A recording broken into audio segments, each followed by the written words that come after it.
ओम अग्निदूतं वृणीमहे होतारं विश्ववेदसं अस्य यज्ञस्य सुक्रतुं। सम्माननीय आचार्य जी, मंचस्थ विद्वत मंडल, मेरे सम्मुख उपस्थित मेरे ज्येष्ठ कनिष्ठ भ्राताओं, पूजनीय मातृशक्ति एवं इस फेसबुक पटल के माध्यम से मुझे सुनने वाले सभी श्रोतागण, आज मैं आप सभी के सम्मुख यज्ञ में मंत्रों से ही आहुति क्यों, इस विषय को लेकर उपस्थित हुआ हूं।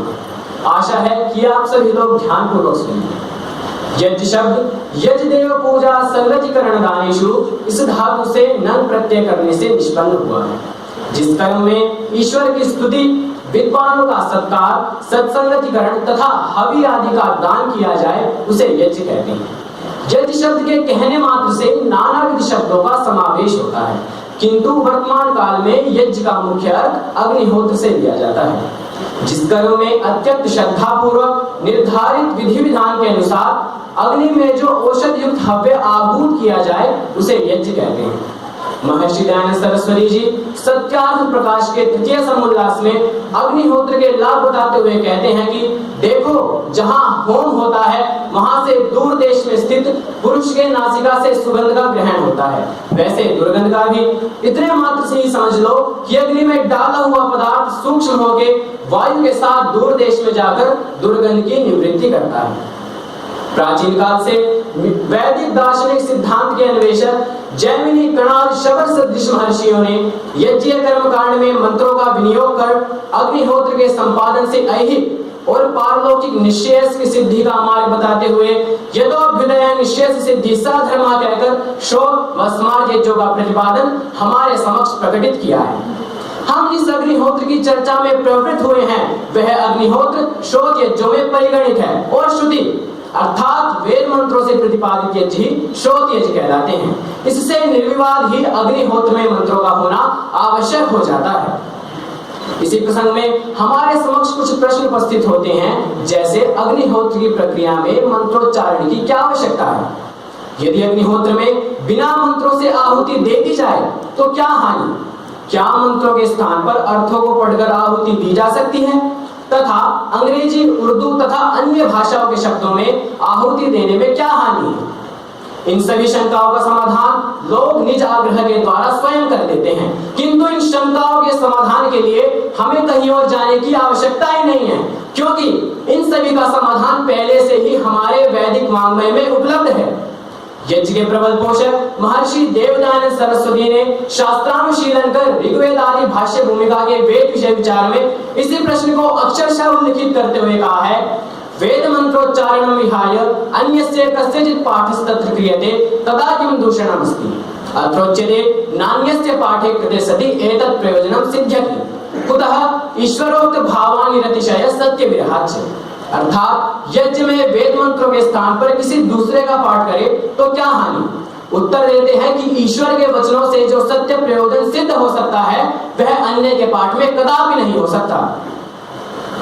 मंत्रों से ही यज्ञ के विधान में स्वामी जी ऋग्वेद आदि भाष्य भूमिका में आगे लिखते हैं, अग्निहोत्र करणार्थम ताम्रस्य मृत्तिकाया वैकाम वेदिं संपाद्य काष्ठस्य रजत सुवर्णयोर वा चमसमाज्य स्थलिं च संगृह्य तत्र वेद्यां पलाशां रादि समिधः संस्थाप्य अग्निं प्रज्वाल्य पूर्वोक्त द्रव्यस्य प्रातः सायंकालयोः प्रातरेव वोक्त मंत्रे नित्यं होमं कुर्यात्। यहाँ स्वामी जी ने बड़े ही सरल एवं स्पष्ट शब्दों में कहा है, मंत्रे नित्यं होमं कुर्यात्, अर्थात मंत्रों से ही नित्य यज्ञ करे। अतः स्पष्ट सिद्ध है कि यज्ञ वेद मंत्रों से ही होने चाहिए। भगवद गीता में भी कहा गया है, विधिहीनम सृष्टान्नम मंत्रहीनम दक्षिणम श्रद्धा विरहितम चैव तामसं परिचक्षते। अर्थात जो शास्त्र विधि से हीन हो, जिसमें लोक कल्याणार्थ अन्न तक ना दिया गया हो, जो मंत्रोच्चारण रहित हो, जिसमें कार्यकर्ताओं को दक्षिणा ना दी गई हो, तथा जो श्रद्धा रहित मन से किया गया हो, वह यज्ञ तामस यज्ञ कहलाता है। इससे स्पष्ट है कि मंत्रोच्चारण रहित यज्ञ तामस संजक है। पुनः तामस यज्ञ विश्व कल्याण के लिए कैसे हो सकता है?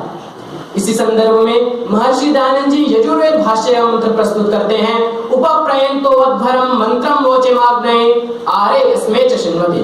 अर्थात मनुष्यों को वेद मंत्रों के द्वारा ही ईश्वर की स्तुति तथा यज्ञ का अनुष्ठान करना चाहिए। मंत्रों के बिना यज्ञ के स्वरूप की तथा उसकी पूर्णता की कल्पना भी नहीं की जा सकती। शतपथ ब्राह्मण में कहा गया है, वागेव अर्चस्य सामान्य च मन एव युंशी, अर्थात मनसा वाचा कर्मणा यज्ञानुष्ठान के लिए मंत्रों का विनियोग नितांत आवश्यक है। छांदोग्य ब्राह्मण ग्रंथ में वेद मंत्रों से यज्ञादि न करने वाले को पापी माना गया है। यो हवा अविदिता अर्चेय छंदो दैवता विनियोगेन ब्राह्मणेन मंत्रेण याजयति अध्यापयति वा सस्थानं वर्षति गर्तं पद्यते प्रमीयते वा पापयान भवति। इसका भाव यह है कि जो याजक वैदिक छंदों को जाने बिना ही केवल मात्र देवता संबंधी विनियोग पूर्वक ब्राह्मण ग्रंथों से यज्ञ करता है, वह याजक वृक्षादि स्थावर योनियों को प्राप्त होता है। ध्यान दीजिए, यदि मात्र छंदों से हीन मंत्रों के उच्चारण में इतना दोष है तो यज्ञ में मंत्र ही न बोलना कितना घोर पाप होगा, इसकी कल्पना करना ही असंभव प्रतीत होता है। महर्षि दयानंद जी सत्यार्थ प्रकाश में मंत्रों के उच्चारण का उद्देश्य दर्शाते हुए कहते हैं कि इस प्रकार मंत्रों की रक्षा भी होती है। इसी तथ्य को महर्षि पतंजलि जी ने व्याकरण महाभाष्य में कहा है, रक्षार्थम वेदानाम अध्ययनम व्याकरणम, अर्थात वेदों की रक्षा के लिए व्याकरण का अध्ययन करें। महर्षि पतंजलि जी द्वितीय प्रयोजन में फिर कहते हैं, उहा खल्वपि न सर्वैर्लिंगैर् न च सर्वाभिर्विभक्तिभिर् वेदे मंत्राः निगदिताः ते चावश्यं यज्ञगतेन यथा यतं परिणमयितव्याः। उक्त प्रयोजन से यह स्पष्ट सिद्ध होता है कि प्राचीन काल में भी यज्ञ पूर्णतः विशुद्ध रूप से वेद मंत्रों से ही होते थे, जो आज भी वैसे ही होने चाहिए। पाणिनीय अष्टाध्यायी में जहां यज्ञ से संबंधित वेदी कार्यकर्ताओं तथा प्रयुक्त होने वाली वस्तुओं का वर्णन मिलता है, वहीं वेद मंत्रों के द्वारा यज्ञ करने का भी प्रमाण है। ओम अभ्यादाने इस सूत्र में कहा गया है, यज्ञ में मंत्रों के उच्चारण से पूर्व जो ओम है उसको प्लुत हो जाता है। अतः स्पष्ट सिद्ध है कि पाणिनीय काल में भी मंत्रों से ही यज्ञ करने का विधान था। अंत में मैं यही कहना चाहूंगा कि हमें नित्य ही मंत्रों के द्वारा यज्ञादि कर्म संपन्न करने चाहिए। यदि बिना मंत्रों के ही यज्ञादि कर्म संपन्न होते तो शास्त्रों में कहीं न कहीं तो इसका वर्णन अवश्य होता। यह ध्यातव्य है कि कोई भी व्यक्ति पूर्ण ज्ञान से युक्त कदापि नहीं हो सकता। आचार्य व्यास ने नृत्य में कहा भी है, पुरुष विद्या नित्यत्वात् कर्म संपत्तिर मंत्रो वेदे, अर्थात पुरुष की विद्या सदैव न होने से अनित्य है तथा परमात्मा तथा मंत्र परमात्मा की वाणी होने से सत्य नित्य एवं शाश्वत ज्ञान है।